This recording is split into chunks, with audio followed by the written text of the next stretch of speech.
In 1823, in West Africa, in the opening crawl, it says that Gezo, a young man, has been named king of the country of Dahomey. Their foes, the Oyo Empire and the Mahi, are working together to capture Dahomey villagers and sell them to slave traders in Europe. The Oyo are better off because they have guns and horses. The Dahomey have a group of female warriors called the Agoji. They are led by General Nanisca, and their job is to defend their country. The Agoji sneak into a Mahi village and kill all the troops there. Then they find the captured villagers and set them free. The Agoji remember their dead in the morning and take the prisoners back to their homes. Before more Oyo show up, the warriors go back home, where Gezo thinks Nanisca is his most loyal soldier. A young woman named Nawi is taken to an older, rougher guy who wants to marry her. When Nawi doesn't answer the man, he slaps her, and she pushes him so hard that he falls over. He is angry and won't marry her because of it. Nawi's dad takes her to the Agoji and gives her to the king as a gift.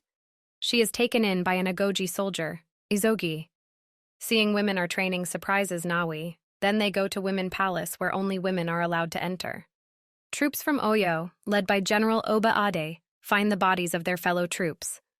Oba Ade makes fun of them because they let women kill their fellow soldiers, and they plan their next move against Dahomey. Shante is King's favorite woman. She does not like that King respects Nanisca and always asks her opinions. Gezo talks to his advisors about the threat from the Oyo. Nanisca also talks about the slave trade and says that selling off their own people throws a dark shadow on their kingdom. She says that they should trade in gold or palm oil. Before he makes a choice, Gezo tells Nanisca to show him how much palm oil they can make. Amenza, who is Nanisca's right-hand woman, talks to the new Agoji recruits. She tells them that they will fight for their country and might even die for it. A few of the women leave, but most of them, including Nawi, decide to stay. Izoji then tells Nawi to go take a bath, which she does. She then goes to talk to Nanisca in person. Nanisca asks her is she a captive they have retrieved.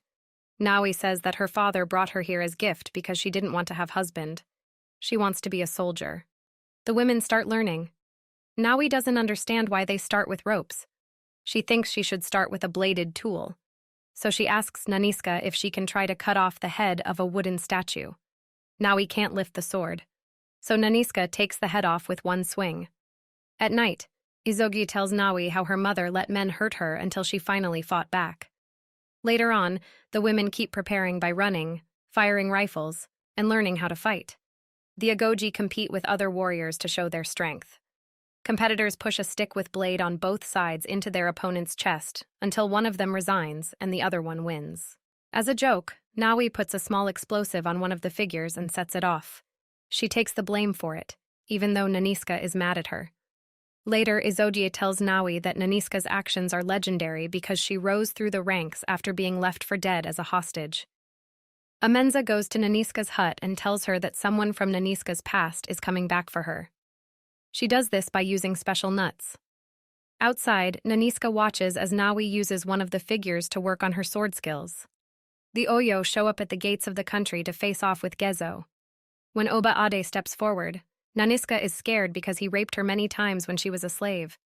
They demand tributes and want 40 Agoji fighters, but Gezo will only let them have 20. Nanisca chooses 20 Agoji as tribute. Among them, Nawi was selected too. Amenza asks Nanisca if what she saw was real. Nanisca tells that her vision was true. Captain Santo Ferreira and his friend Malik, whose mother was from Dahomey, led a group of Portuguese people to Africa. When Malik sees the captured natives, he is terrified. As the Agoji face off against the Oyo, the guys walk in. Nanisca tells them that they will not give them payments and gives Oba Ade the heads of his men instead. When the two tribes fight, Nawi sees a chance to free the captives, which Nanisca says goes against their plan. Nanisca yells at Nawi about it after they escape, but Amenza tells Nanisca in private that it was she who went off plan because she was more worried about killing Oba Ade. Shante tells that she heard Nanisca had a victory and that they should work together to protect their king. But Nanisca says that it is Shante who wants to be safe and rich. Ferreira and Malik meet with Oba Ade and his soldiers to talk about how the Oyo can work with other tribes to attack Dahomey and take more villagers to sell. Malik looks like he doesn't like the news. Later, he goes to the bathroom to take a bath. Nawi finds him there, naked. She says that he is a slaver, but he says that's not true and tells her about his Dahomey roots. Before she goes back to the other people, he gives her a piece of jewelry. Ferreira and Malik come to meet the king. They brought gifts, and the king invites them to watch the Agoji's show. The king tells Malik that he can stay here because this is his home. The kingdom has a small competition where the Agoji trainees have to go through thorn bushes, climb a wall, fight enemies, and then cut off the head of one of the statues. Nawi comes out on top, and Gezo praises her skill and ability. Later, when Nanisca was helping Nawi with her cuts, she felt something on the girl's arm. It is a mark on her arm. Nawi says the mark was there when she was an orphan. Her father chose her because of that mark. Amenza follows her back to her room as Nanisca asks her about a child she gave up a long time ago. She is starting to think that Nawi might be that child. Ferreira talks to Gezo about his plans to end the slave trade in Dahomey. He tells Gezo that his wealth comes from the slaves, and that without them, his kingdom would be worthless and vulnerable. Gezo replies that if the Europeans are no longer useful to him, then they are also no longer safe. Agoji thinks Nawi likes Malik because she heard them talking quietly while Ferreira was talking to Gezo. Later, they meet secretly, and Nawi gives Malik a charm to protect him. When he tells her he doesn't have anything to give, she just takes one of his knives. When Nawi goes to take a bath, she runs into Nanisca, who scolds her for running away from Malik. After fighting, Nanisca goes up to Nawi and tells her about the baby she gave up. She was born from a rape, and Amenza helped Nanisca hide her and give her away. Nanisca remembers cutting the child's left arm and putting a shark tooth in it. Nanisca cuts into Nawi's arm and pulls the tooth out, proving that Nawi is her daughter and, by extension, Oba Aid's daughter as well.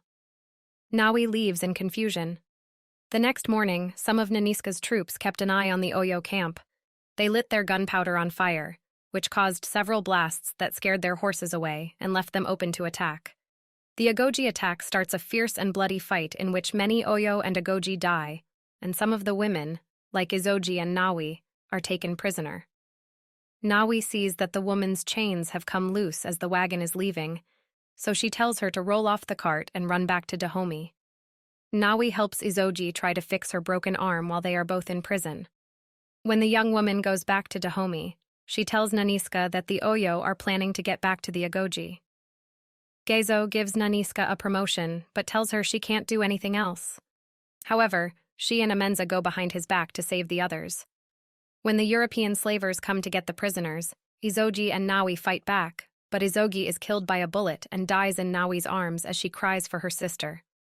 Malik goes to see Nawi in jail and tells her that the prisoners are going to England and that he wants to protect her. The implication is that they will fall in love. Nanisca leads the fighters into the camp of the Europeans, where they plan to attack. They set their camp on fire and attacked the men before setting the prisoners free. Malik turns on Ferreira and frees the other prisoners, which makes them drag Ferreira into the water and beat him while holding his head underwater until he drowns.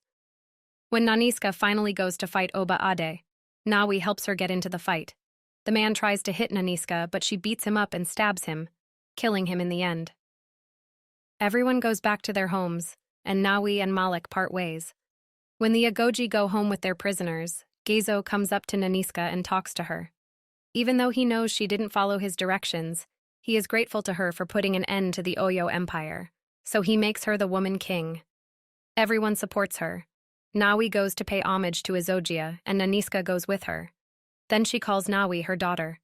The two then go dancing with the rest of the people. Do not forget to subscribe and turn on notifications to be notified when we upload new videos and enjoy watching.